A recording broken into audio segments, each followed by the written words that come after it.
عزیز طلباء و طالبات، میں Shani Ali assistant professor Uttarakhand open university کے اردو ڈپارٹمنٹ سے آپ کا خیر مقدم کرتا ہوں۔ آپ سن رہے ہیں یونیورسٹی کا اپنا community radio 91.2 FM hello Haldwani. آج میں آپ کی خدمت میں لے کر حاضر ہوا ہوں آپ ہی کے نصاب میں شامل MAUL 601 تھرڈ سیمسٹر کی کتاب داستان اور ناول۔ اس کتاب میں ایک اکائی شامل ہے جس کا نام ہے امراؤ جان ادا، جس کے مصنف ہیں مرزا ہادی رسوا۔ جیسا کہ آپ کو پتا ہے، میں اس سے پہلے ایک کلاس اور لے چکا ہوں، اس میں نے آپ کو بتایا تھا کہ مرزا ہادی رسوا کے حالات زندگی کیا ہیں، اور انہوں نے امراؤ جان ادا جو ناول لکھا تھا اس میں کیا کیا چیزیں انہوں نے پیش کی ہیں۔ اس میں ایک چیز اور رہ گئی تھی، میں نے آپ کو بتایا بھی تھا کہ اگلی کلاس میں اس ناول کا خلاصہ لے کر حاضر ہوں گا، تو آج میں وہی خلاصے کو لے کر حاضر ہوا ہوں۔ آئیے شروع کرتے ہیں امراؤ جان ادا کا خلاصہ۔ خلاصہ کچھ یوں ہے: بنگلہ یعنی فیض آباد میں ایک نہایت شریف اور ایماندار جمعدار رہتے تھے۔ ایک دن کا واقعہ ہے کہ انہوں نے ایک نہایت شریر غنڈہ دلاور خاں کے جرموں سے تعلق عدالت میں سچی گواہی دے دی، جس کے نتیجے میں اس موالی کو 12 سال کی سزا سنائی گئی۔ غنڈہ دلاور خان نے رہا ہونے کے بعد اس ایماندار جمعدار سے بدلہ لینا چاہا اور ان کی 8 سالہ معصوم اور خوش شکل بیٹی امیرن کو اغوا کر لیا۔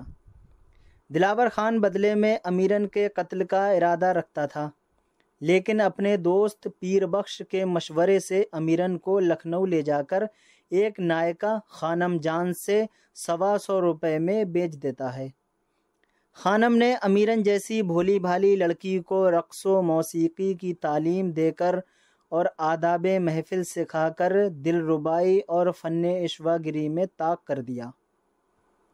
اس طرح امیرن امراؤ جان ادا بن گئی۔ خانم جان کے کوٹھے پر بوا حسینی، بسم اللہ خان، خورشید جان، بیگم جان بھی رہتی تھیں۔ ادھیڑ عمر کی بوا حسینی اور خانم جان دونوں نائکائیں ہیں۔ بسم اللہ جان خانم جان کی اکلوتی بیٹی ہے، جسے اپنی ماں کی دولت پر گھمنڈ ہے اور اپنی ماں ہی کی طرح اسے بھی پیشہ عزیز ہے۔ غرض یہ کہ بسم اللہ جان پیدائشی طوائف ہے، ساتھ ہی تیز، شوخ، شریر، منچلی اور خود غرض بھی ہے۔ بسم اللہ اپنے چاہنے والے مولوی صاحب کو محض اس جرم میں نیم کے پیڑ پر چڑھا دیتی ہے کہ انہوں نے اس کی چہیتی بندریا کو اپنی لاٹھی سے مارا تھا۔ خانم جان کو کوٹھے تک ایک نہایت شوخ، چنچل اور اچھی آواز والے نوجوان گوہر مرزا کی رسائی بوا حسینی کے ذریعے ہو گئی تھی۔ گوہر مرزا امراؤ جان کا تقریباً ہم عمر تھا۔ دونوں ایک ہی مکتب میں پڑھتے تھے، دونوں ساتھ ساتھ بڑے ہوئے۔ امراؤ اکثر مرزا کی شرارتوں کا نشانہ بنتی تھی، کبھی کبھی تنگ آ کر مولوی صاحب سے شکایت بھی کر دیتی تھی، لیکن امراؤ کو گوہر مرزا سے پیار ہونے لگا تھا، کیونکہ گوہر مرزا کی کسی شرارت پر مولوی صاحب اگر اسے سزا دیتے تو امراؤ جان کو اس پر ترس آ جاتا تھا۔ اس طرح گوہر مرزا امراؤ جان ادا کا گلچی اول بن جاتا ہے۔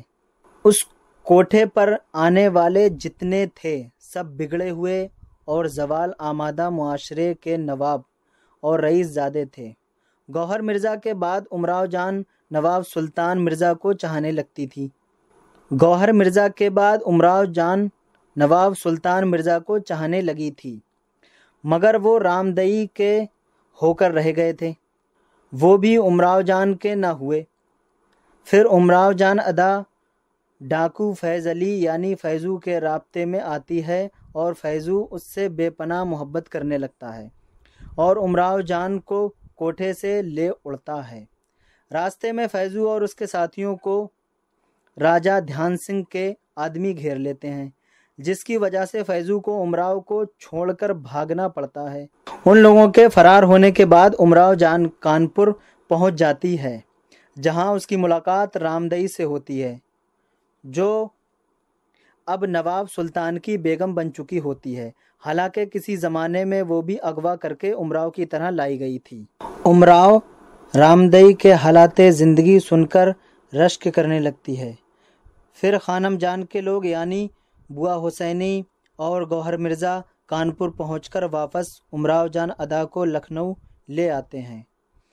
لکھنؤ میں جب غدر ہوا تو امراؤ جان شاہی دربار سے متعلق تھی۔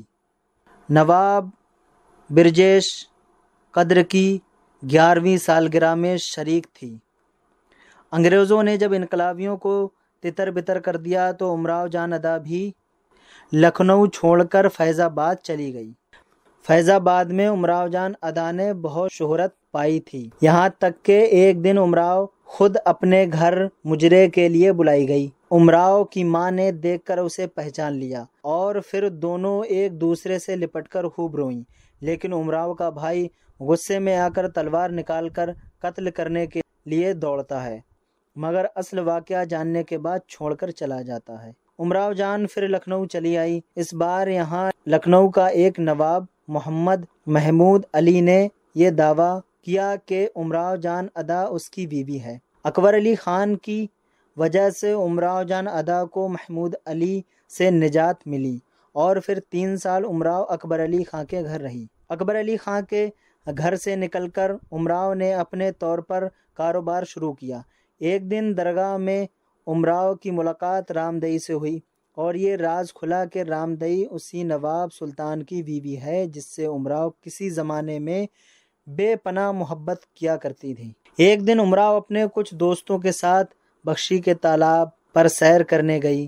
وہاں اس نے دلاور خان کو کھرپی سے کچھ کھودتے ہوئے دیکھا۔ امراؤ نے پولیس کو بلا کر دلاور خان کو پولیس کے حوالے کر دیا اور پولیس نے اسے قید میں ڈال دیا۔ کچھ دن کے بعد دلاور خان کو پھانسی سنائی گئی۔ پھر امراؤ جان بارگاہ خدا بندی میں تائب ہو کر یاد الہی میں باقی زندگی گزارنے لگی۔ اب جیسے جو ہر اپنے داستان یا ناول، ڈرامہ، افسانہ، اس کے جو کردار ہوتے ہیں ویسے ہی اس ناول کے بھی کچھ کردار ہیں، بغور سماعت فرمائیں۔ کرداروں کی پہچان، اس میں کیا کیا کردار ہیں دیکھیے گا۔ ناول امراؤ جان ادا کی ہیروئن امراؤ جان ہے، جو اس ناول کا سب سے زیادہ جاندار اور کامیاب کردار ہے۔ ناول امراؤ جان ادا کے بعض کردار بڑے ہیں جو ناول میں دور تک پھیلے ہوئے ہیں، جیسے کہ امراؤ جان ادا، خانم جان، بسم اللہ جان، خورشید جان، گوہر مرزا، مرزا سلطان وغیرہ، اور بعض سے ہماری ملاقات ذرا سی دیر کو ہوتی ہے، جیسے کہ خان صاحب، مولوی صاحب، فیضو وغیرہ وغیرہ۔ امراؤ جان جس کا اصل نام امیرن ہے، بنگلہ یعنی فیض آباد کے جمعدار کی بیٹی ہے۔ اس کے دروازے پر املی کا درخت ہے۔ اکثر ایسے سوالات جب آپ نیٹ کا ایگزام دیں گے، UGC نیٹ، تب آپ کو اس طریقے کے دیکھنے کو ملیں گے۔ آپ مروی سوالات اٹھا کر کے دیکھیے، اس میں یہ سوال آیا ہے کہ امراؤ جان ادا کے گھر کے سامنے کس چیز کا درخت، تو اس میں دیا ہے کہ امراؤ جان ادا کے گھر کے سامنے املی کا درخت۔ یاد رہے کہ 9 سال کی عمر میں امیرن کی منگنی اس کی پھوپھی زاد بھائی یعنی اس کے پھوپھی کے بیٹے سے طے ہوئی تھی۔ جمعدار امیرن یعنی امراؤ جان کا باپ ہے، جو بہو بیگم کے مقبرے پر نوکر تھا۔ دلاور خان جو امیرن یعنی امراؤ جان کو اغوا کرتا ہے، جو بہت ہی خطرناک انسان تھا۔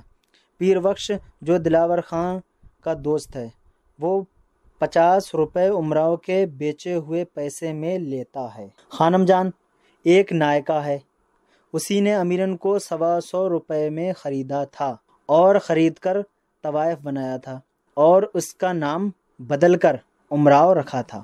خانم جان ایک نائکا ہے، اسی نے امیرن کو 125 روپے میں خرید کر طوائف بنایا تھا اور اس کا نام بدل کر امراؤ رکھا تھا۔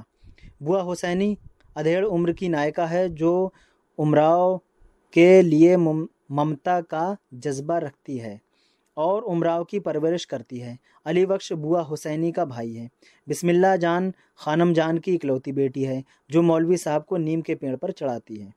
رامدئی جو امراؤ کی طرح اغوا کر کے لائی جاتی ہے اور بعد میں سلطان مرزا کی بیوی بنتی ہے۔ گوہر مرزا جو امراؤ کا گلچی اول ہے، وہ بنو ڈومنی اور نواب سلطان علی خان کا ناجائز بیٹا ہے۔ نواب سلطان مرزا جسے امراؤ گوہر مرزا کے بعد چاہنے لگتی ہے اور جس کی شادی رامدئی سے ہو جاتی ہے۔ مولوی صاحب بوا حسینی کے شوہر بسم اللہ جان کے عاشق اور 70 سال کے ہیں۔ فیض علی فیضو ایک ڈاکو ہے جو امراؤ کو کوٹھے سے لے اڑتا ہے۔ نواب شجاعت علی خان جس کے ہاں امراؤ جان کا پہلا مجرا ہوتا ہے۔ فضل علی یہ بھی ایک ڈاکو ہے۔ نواب جعفر علی جس کے ہاں امراؤ نے ملازمت کی تھی۔ نصیبن ایک دیہاتی رنڈی ہے۔ کریمن امیرن کی سہیلی ہے۔ کریم پیر بخش کا سالہ ہے، گومتی میں رہتا ہے اور اسی کے مکان پہ دلاور خان نے امیرن کو ٹھہرایا تھا۔ خورشید جان جو خوش شکل تھی مگر اس کی آواز بالکل اچھی نہیں تھی۔ بیگا جان جو بد شکل تھی۔ امیر جان یہ بھی ایک اسی میں کردار ہے امیر جان کا۔ راشد علی جو اپنے کو یوسف ثانی سمجھتا ہے۔ فخر النساء بیگم نواب چھبن کی ماں ہے۔ راجہ دھیان سنگھ جس کے آدمیوں نے فیضو اور اس کے ساتھیوں کو گھیرا تھا جب وہ امراؤ کو لے کر بھاگ رہے تھے۔